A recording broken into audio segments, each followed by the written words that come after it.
नमस्ते दोस्तों, स्वागत है आपका द मैपल लीफ डायरी के एपिसोड नंबर 4 में।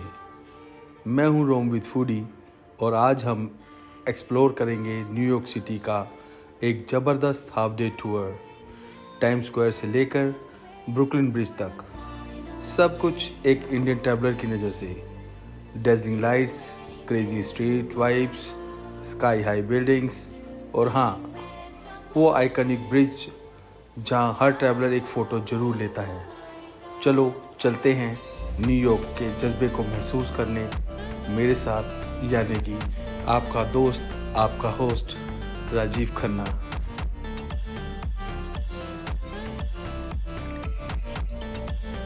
जैसा कि आप लोगों को पता है कि मैं न्यूयॉर्क में हूँ इस समय और पिछली वीडियो कंटिन्यू की है, तो अब आगे यहाँ पर मैं न्यूयॉर्क के अंदर 99 सेंट पिज़्ज़ा स्लाइस बहुत ज़्यादा बिकती है। शॉप मुझे प्रॉपर एग्जैक्टली पता नहीं, बट जिस हिसाब से देख रहा हूँ भीड़ यहाँ पर, पता करते हैं चल के अगर हुई तो उसको ट्राई ज़रूर करेंगे यार। इतनी तरह ये ट्राई नहीं किया तो नॉट गुड। लेकिन एक बात अच्छी लगी, मैंने से बोला यार जो बहुत ज़्यादा पुरानी शॉप है ना यहाँ पर, मुझे उसका बताओ, उसका मैंने ट्राई करना है। तो इस बंदे ने ये नहीं कहा कि हमारी शॉप पुरानी से, बोला मेरी शॉप 4-5 साल पुरानी है, बट टू ब्रॉस के नाम से जो शॉप है वो बहुत ज़्यादा पुरानी है। चलो उस शॉप पे चलते हैं, देखते हैं मिल जाती है तो टेस्ट करते हैं यार उसको, है ना, ताकि आप लोग नेक्स्ट टाइम आओ तो मैं पहले में रिव्यू दे सकूँ कि आपको यार ये अच्छा था या बुरा था। तो आप खाओ या ना खाओ उसके बाद आपकी मर्जी होगी, बट मेरा काम यही है अब यहाँ तक आया हूँ तो उसको भी ट्राई किया जाए। बॉस टू ब्रॉस पिज़्ज़ा के नाम से है और उसकी स्लाइस अब 99 सेंट ना होकर 1.50 $1.50 की हो गई है। 2 चीज़ स्लाइस प्लस 1 कैन सोडा $4। अंदर चल के देखें यार शॉप को। ये शॉप है बॉस, बट ना इस बंदे का मैं अंदर गया और उससे कुछ क्वेश्चंस किए मैंने कि कितनी पुरानी शॉप है, तो he said I don't know, कुछ नहीं पता मुझे। और एक आधी बात पूछी तो कुछ ढंग से जवाब दिया नहीं, मेरा मन ही नहीं किया यार इसके पास आने का। तो एक तो वैसे पेट फुल था और दूसरा इसकी हरकतें। अब चल रहे हैं वहाँ के यार, बिल्कुल भी खाने का मन नहीं हुआ। और $1.50 मुझे ना सच बताऊँ तो ठीक ठीक दिख रहा है, बस वो भी चीज़ स्लाइस खानी। चलो बॉस, ये है असली मैनहट्टन न्यूयॉर्क। अभी चलते हैं ब्रुकलिन ब्रिज की ओर और लेते हैं सुंदर सी नज़ारा। ये बिल्डिंग देख लो कितनी अच्छी बनी हुई, इसी के नीचे वो सबवे एंट्रेंस, वहीं से हम लोग आए हैं। और ये रहा ब्रुकलिन ब्रिज सामने।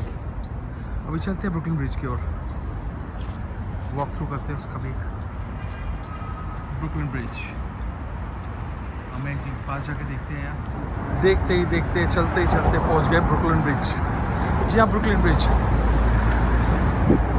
न्यूयॉर्क की सबसे खूबसूरत जगहों में से एक। अच्छा टूरिस्ट प्लेस है, सारे टूरिस्ट चल रहे हैं, दोनों तरफ सड़कें हैं, गाड़ियाँ जा रही हैं, बीच में पाथवे बना रखा है इन लोगों ने, और नीचे बहुत बड़ा विशाल समुद्र।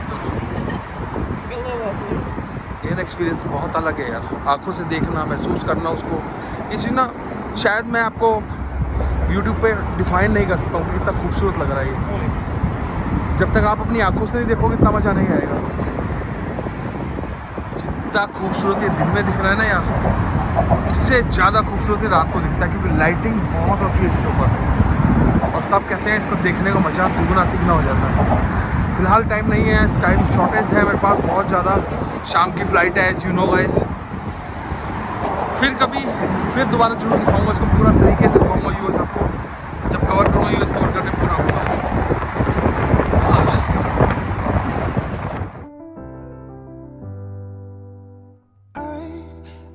Sometimes and I can't seem to find a light between the walls I built for myself right in my mind. And then you came over and you showed me love that I never had seen before. Now when I got you, it's all gonna be alright. Thinking about all the things we did tonight, what a time to be alive. Just you and शायद आवाज़ भी आपके पास नहीं आ रही होगी। ये देखो मेरे तो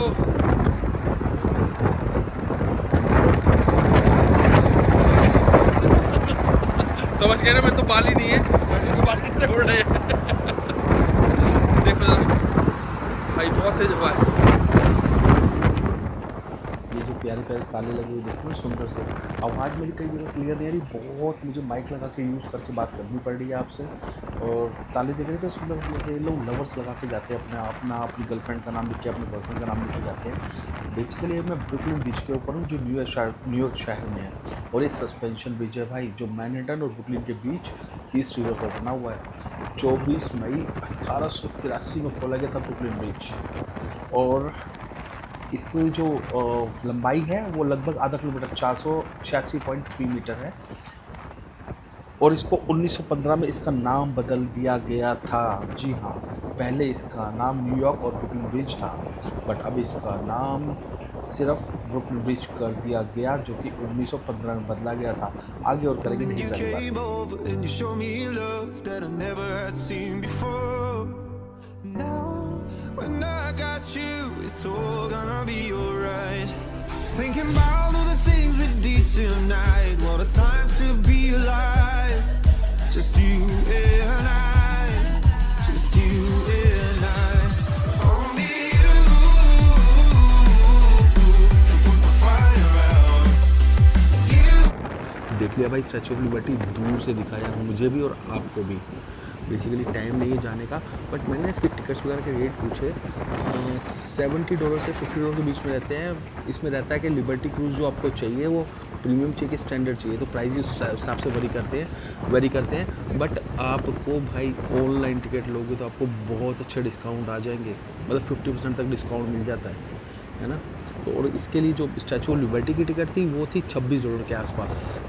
ठीक है जी, तो अब बात करते हैं हम इधर की कि आगे जो है ना, यहाँ पर ब्रिज है एक अलग, क्वींसब्रो ब्रिज करके है।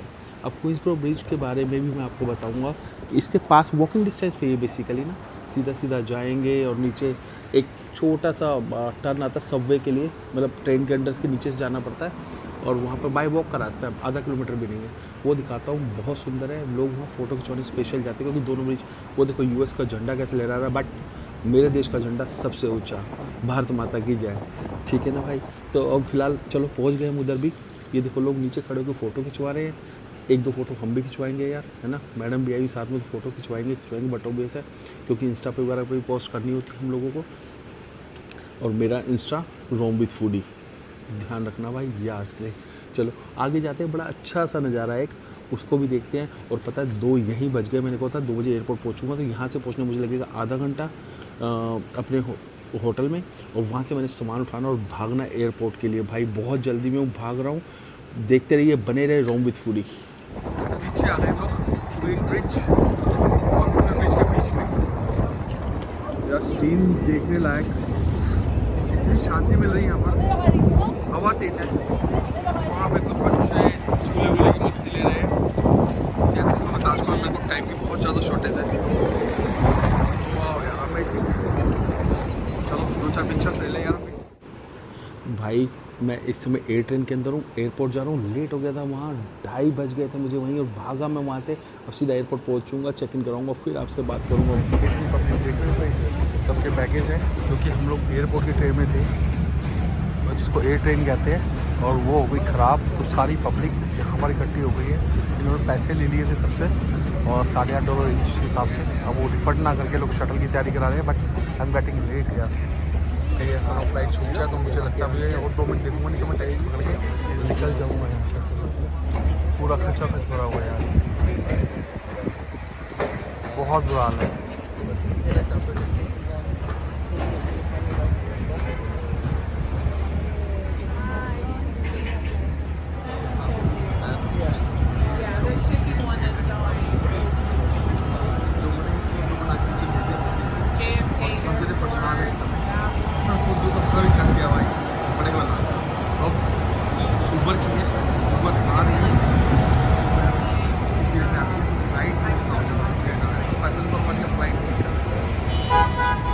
आ गई है बड़ी वाइट की गाड़ी है, वेट कर रहे हैं।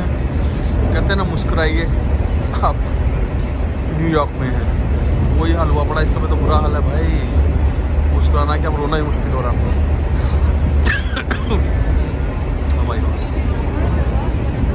या इस बिहाइंड द बस फ्लाइट है, वेस्ट जेट की है, और 5.5 घंटे लगने वाले हैं भाई।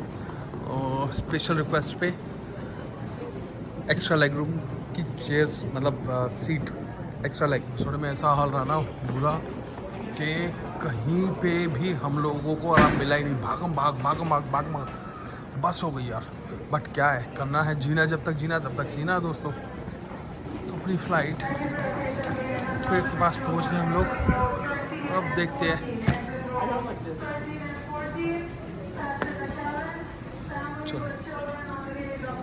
चलो हमारी फाइनल कॉल लग गई है भाई हमारे को। अब भागे फटाफट से।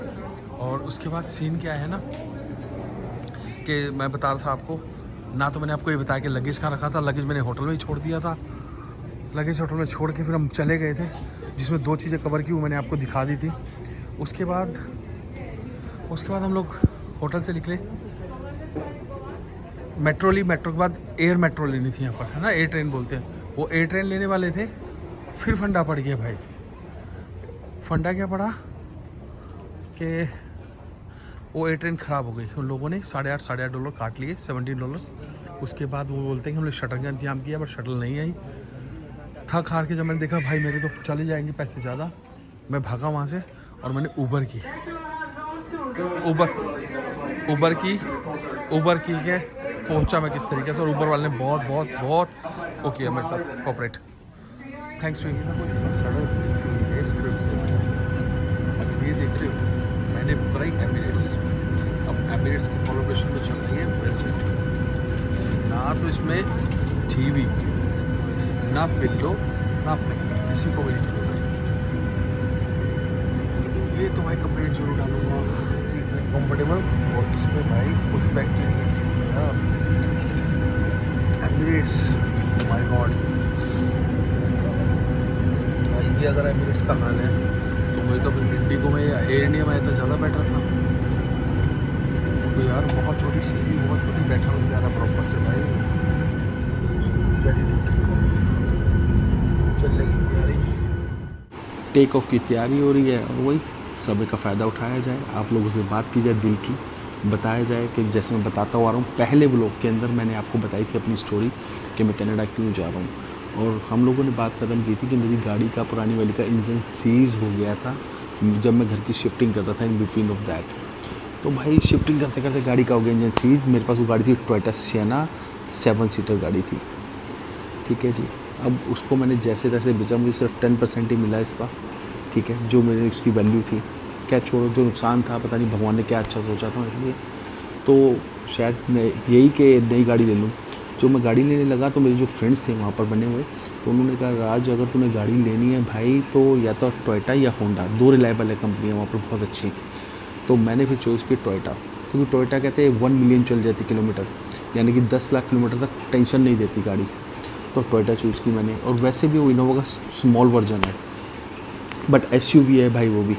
अब फ़िलहाल तो ऊपर से नज़ारे देखो भाई अपने कनाडा के, कैलगरी के, बड़े सुंदर लगता है यार मुझे कैलगरी। तो हम लोगों ने वो गाड़ी ले ली बाय द गॉड ग्रेस, और सब कुछ सही चल रहा था। तो बीच में थोड़ी सी कुछ चेंजेस आए, वो भी आने वाले व्लॉग्स में बात करूँगा आपसे। फ़िलहाल तो मुझे लग रहा है कि हम लोगों का फ़ोन रखना पड़ेगा, कैमरा बंद करना पड़ेगा और आपसे बातें बंद करनी पड़ेगी, क्योंकि हम लोग लैंड होने वाले हैं, ठीक है जी। लैंड होके फिर मैं आपसे मिलता हूँ इमिग्रेशन के बाद, फिर आपसे बातें कर। तो लो जी, होगी लैंडिंग, पहुंच गए जी कनाडा पहुंच गए कैलगरी। और स्मूथली सा इमिग्रेशन, कोई ज़्यादा क्वेश्चन आंसर नहीं, सिंपल सी बात पूछा क्यों आए, कैसे आए, विजिटर पे हो, कैसे हो, सब बता के उसके बाद उन्होंने कहा okay you good to go.